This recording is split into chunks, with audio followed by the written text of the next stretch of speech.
I'd like your help, please. Quick exercise to get started.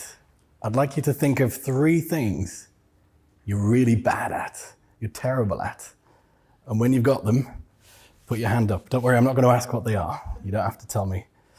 Anybody got there yet? There we go. Oh, a few hands, a few more hands. Okay, yeah. Some people aren't bad at anything. That's okay. Hands down again. Next question. Think of 3 things you really excel at. Something you're really good at. And put your hand up, please. Oh. Okay. Not quite what I was expecting necessarily, but a bit of a mix. Now, something I find we're almost conditioned from a young age. Well, I didn't ask you the question, did I? Which did you find easier? Was it thinking of something you're bad at or something you're good at? Something we're bad at? Was that a bit easier? And this is something we're brought up with from a young age. We know what we're not very good at from a young age, aren't we? So what if I told you today that the breakthrough is actually focusing on what's right? Now, we always ask children, don't we? What do you want to be when you grow up? And if you'd asked me as a confident 5-year-old, I'd have told you, Spider-Man. I had these really cool trainers. And between my parents' house and the garage next door, I used to shimmy up until my parents found me one day almost on the garage of next door's house. So I was told in no uncertain terms I should stop doing that. And the biggest tragedy was when my feet got too big to wear these Spider-Man trainers. My mum put them in the bin. I was absolutely devastated. I did go and sneakily take them out of the bin and put them in my room to rescue them. But I knew that day I wasn't going to be Spider-Man. So it really got me thinking. I didn't always dress like this. I just happened to be a shepherd one Christmas nativity, I think it was. And I started to look around at all the adults in my life. My parents, they were both in primary education. Now, it's maybe quite telling that you don't see that I'm a primary school teacher based on the experiences I saw of their careers. That's a story for another day. And then there was my next door neighbor, Duncan. He was a senior marketing director. And he got to travel all over the world. He would be in Helsinki one day. Next week, he'd be in Brussels, Paris, Canada the week after. Traveled almost as much as Pablo. And he eventually got a job in Brussels. Sadly, the family moved away. And when they came to visit, I was really excited. They brought really cool gifts. And as an 8-year-old, can you imagine getting 2 of the biggest jars of Nutella you've ever seen, as big as your head as an 8-year-old? And if you lived in the UK in the 1980s, you couldn't buy Nutella. Imagine that. What a cool gift. So Duncan was like my big inspiration for the future. So I didn't know what I wanted to be, but based on what Duncan was doing, I had to be international. That was my first goal as an 8-year-old. Now, thinking about how to become international, I had a bit of a flair for languages growing up. So university came along, and I thought, why don't we mix that up? So I went to Northumbria University, did international business studies with French, and a really cool part of that was the 3rd year you got to go abroad to study. So a bit like Jasmine, you've come across to spend some time in the UK. I got to go to this cool city on the west coast of France called La Rochelle. Beautiful place. And I really enjoyed it. It really helped me to blossom, to open up. And following university, I moved back to France. I worked there for 4 years. I moved to Sweden. I did an MBA at the Stockholm School of Economics. I started working for a construction development firm, transferred me to the New York office. Then I spent some time outside of Washington, DC, a bit of time in Hong Kong, back to the Northeast. And then I sofa surfed to help a friend with their startup in Stockholm. So I'd done a lot, and when I consider this, it could almost be my passport on there. All these places I'd been to, I'd succeeded. My goal as an 8-year-old, I was finally international. Woohoo, Homer Simpson gif. The problem was, despite all these experiences, I felt quite lost. I was in places I was always very different. I wanted to be successful, but I didn't really know what that meant. Who was I? What did I want to do? Which direction should I take? I really didn't know. But from everything that I ever did, there was always something about helping someone else get through their struggles, figure out who they were, what they wanted to be, what they were best at. It was always something that really I got so much energy from, probably from my own struggles of trying to figure out the same. And I suppose we all do that. We ignore our own problems and help someone else. It's maybe a way of procrastinating. So I had this ability. I didn't see it as a talent, as a strength. What I found though, in all these places, I had people, managers, who were trying to have me be someone else, which I didn't quite understand. It was a bit of a conflict. Now, if you forgive the saucy language, when I moved to New York, I was my second role there. I became now let me get the title right, a quality assurance, quality control engineer. It's about as exciting as the title sounds. Now, imagine New York. I'm a softly spoken British guy. A non-engineer, I might add, despite being made this role. Going around talking to lots of characters like they're in The Sopranos about what are they doing about their quality planning and the overall quality within the project. So I learned lots of very choice phrases as to where I could go. Eventually won them round. But it was just not me. It wasn't my role. It was a clash of who I was and what I should be doing. You may recognize the building. This is the United Nations headquarters in New York. So I was part of a team that was on the renovation of this building. So it hadn't been touched since 1952, full of asbestos, really old, tired building. And they were going to spend $2 billion renovating it.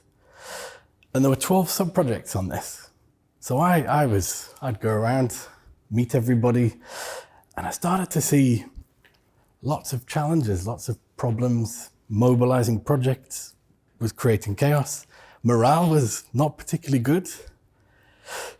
Communication, not particularly excellent either. And I just thought, there's so much here that we could be doing differently. Because after all, work in construction, continuous improvement, surely that's something we all want to see. So I had this idea. Talked to my boss. I'd learned from a previous experience, get your boss's permission and their thoughts before you do something. And I described this as my Jerry Maguire moment. If you've seen that movie with Tom Cruise as a sports agent, if not, I can recommend it. I wrote a report outlining the problems, the solutions to those problems, and what impact that would have on morale, project mobilization, engagement. He approved it, so I printed them off, and I hand-delivered them to the 3 senior vice presidents of this $2 billion project. I went home feeling, I had quite a swagger on that night. When I went home, I felt like $1 million. Finally, I'd arrived. I was doing something I enjoyed. Next morning, my boss comes in, really pale. I was like, oh, this doesn't look good. He asked me the question, how many people did you give that report to, James? 3, just as we agreed. They're really worried if anyone else has seen this, because it's like you've pretty much opened the box on everything that's going wrong. And there's a risk. We didn't want anyone at the UN to see this, the other project teams. So I was in trouble. And none of the VPs actually spoke to me. But within the week, I was invited to the head office and I was giving an absolute roasting from the HR department, telling me I'd given my opinions where they weren't wanted. I hadn't worked there long enough to have a right to an opinion. And I should pretty much shut my mouth and just stay in my lane, do my job. So imagine that. I'd done all this, something I was really excited about, was going to help the business, and yet it was quashed. I can't necessarily link the two, but a few weeks later, I was asked if I could come to a meeting at 2:00, and I was told at 2:00 that this was my last day, and by 5:00, I was an illegal alien working there with no longer having a visa. So despite doing what I thought I did best, they fired me. So I was crushed. I was absolutely crushed. Now, fast forward a couple of years, I did Gallup's Clifton Strengths Assessment, like Jenny referred to. There on the paper were 5 things with a simple language that I thought, yes, that's me. I felt validated, felt seen. Kind of the problem I had of not being sure who I was, what direction I was going in, this gave me a bit of insight. But again, I kept finding managers that were trying to turn me into someone else. A more recent example, I had a boss who spent years pitching that I was the future leadership in this business, and yet he tried to turn me into version 2.0 of him. He had his vision of success, what that looked like, how you operated, how you talked, and it just clashed with who I was. It wasn't me. And all this stress, this pressure, this being someone different and acting a role, well, it led me to hospital and totally burning out. Crashed and burned. It wasn't so much the stress, the poor manager. When you're not operating as who you are authentically, what you do best, it just creates a pathway to not being well. Then the really happy part of this story, I met my partner, Michelle. Oh. And luckily for me, Michelle is an organizational psychologist and a real geek when it comes to psychometric assessments. So we went through a whole menu of different assessments. And we looked at a whole host of things, and strengths was part of that. What it finally gave me, I could look back over my career to say, why was I stifled in this role, but really, really on fire and energized and excited in this role? What was going on? My top 2 strengths, strategic and futuristic. And if you think back to the New York project, I love looking at possibilities, the future, what can change, what can we do about it, which is the pathway to get there. And yet in New York, despite using my strengths, I ended up getting fired. Very crushing. So, a couple of big lessons from this. So if you're not aligned with your strengths, and you might relate to this in your own careers, it's just a fast track to being dissatisfied, put in the worst case, burnout, and leaving an organization. Whether you've made that decision or someone else makes it for you, like I had, getting fired. And very simply, when you're aligned with your strengths, this is when the magic happens. It's a very simple concept, but that's what I like about this. It doesn't have to be something very complex. If you think back to times in your career, it's more than likely you were using your strengths when you felt most energized, most engaged, most happy.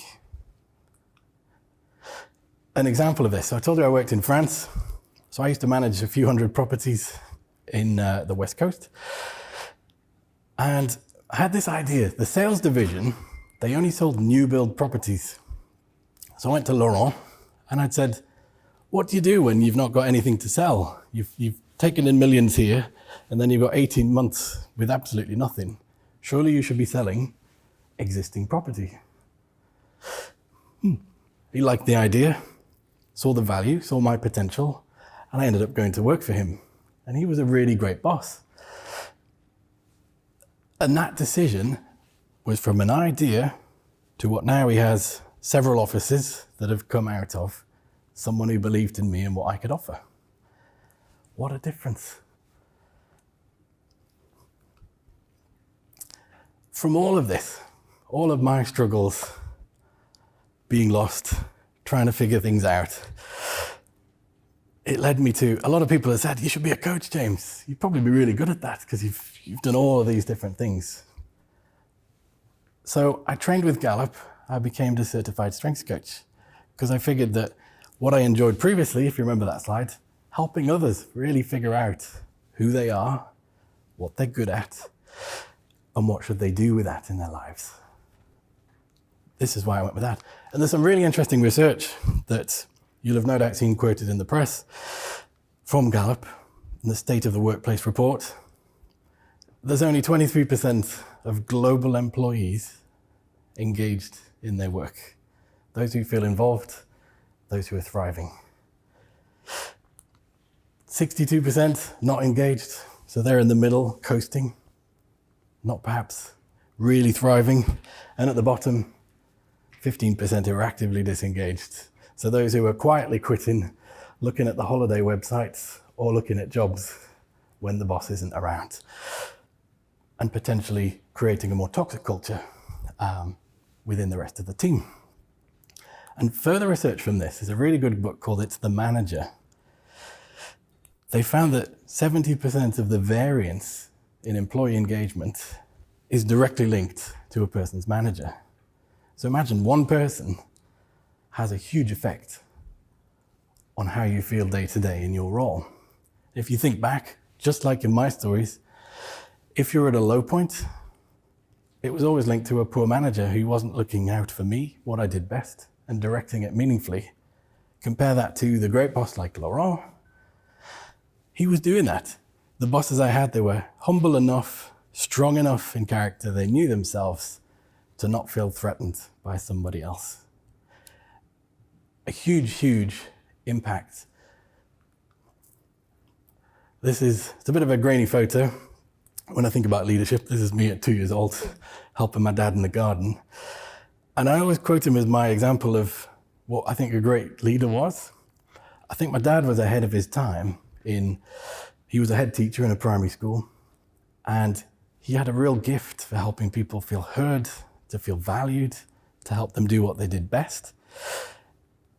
And I always remember his philosophy was, if you can get the people part right in an organization, you can pretty much solve anything else. And what this led to us creating, we wanted to continue this legacy of how we operated in schools. So Michelle and I, we created a social enterprise called Inspiration North, CIC. We've been piloting a program in a primary school in Ponteland, and we help 10-year-olds uncover their strengths. So it's really about showing them they have unique talents, that they matter, and that they have value to give to the world. They have something to give. Because, as we looked at earlier, we all know what we're not very good at. School understandably has a way of measuring, assessing, ranking. But what does that do to a young mind? If we know we're really bad at maths, it's the end of the world, what do I do now? And my dad's philosophy was, we're not going to get all these children up to have top grades, but what they will have when they leave school is a sense of, yes, I might be really bad at maths or English, but nobody commands a stage like I do. Nobody draws a picture like I do. And then having a sense of that identity and confidence to take that forward to secondary school. And this is really what's behind the social enterprise that we're working on. Pablo mentioned earlier work pirates. We have another saucy headline. Michelle and I both had these struggles in our careers. We never quite found that place where we had top managers, a really thriving culture, somewhere that we felt where we wanted to be for years and years. And this is what we're doing with Work Pirates. We are directly addressing these challenges, because if we've only got 23% of employees engaged globally, there's a lot that's not working in organizations. So we help with bringing in the right people, onboarding them correctly. You help people understand who they are, how they fit into the jigsaw, and direct their talents in a meaningful way. It isn't rocket science, is it? You're going to have happier people, more engaged people, more productive people, you'll sell more. And there's a lot of research that Gallup has as to what that does to an organization's productivity and performance. So we don't just talk the talk. So when we created Work Pirates, Michelle and I took our Gallup strengths, we mapped them out, because there were two of us starting a new business. So as Pablo talked about earlier, there are things we don't want to do, and there are things we're really good at. So we have those in common in the middle, and then the other strengths that were different. And then we mapped out what we were going to do in the business so that we could thrive as individuals, but also as a team and as a business. The hilarious part, of course, is, you may notice, quality control is down here as my area to look after in the business, despite my New York experiences. So it's, in terms of what we've heard from Pablo about mental health, what we'll hear later from Jace, there are lots of things we're not going to want to do as a business owner. But if we can divide those up, reach a point where we can pay other people to do things, pay an accountant now, hate doing taxes and VAT returns. So we pay someone now because we've reached that stage. And this is a strengths-based approach, which has really helped our mental health, how we operate. And we do this with all of our contractors, anyone we work with. We uncover their strengths. We understand how they operate. They understand how we operate. And it just creates better communication and a better way of working. And so bringing this all back, a problem I've always had whenever I meet anybody at an event and they say, "What do you do, James?" And my usual answer was, "How long have you got?" Because we do so much stuff. I've got 2 entities. I won't even go into all the other charity stuff that I do. So I had to create a brand. It's all about strengths. So I've created this brand where I now call myself the strengths guy, because whether it's a 10-year-old or a senior executive in a public or private sector organization, this is what I do. This is what it's all about. And really the simple message I'd like to leave you with is that strengths, it sounds a very simple concept. It doesn't have to be a feel-good factor thing. It's really essential. It's crucial to mental health. It's crucial to success of yourself, your children, your teams, your colleagues. And it's really, if you can figure out what your strengths are, use them, you're going to thrive. It's as simple as that. So thank you very much.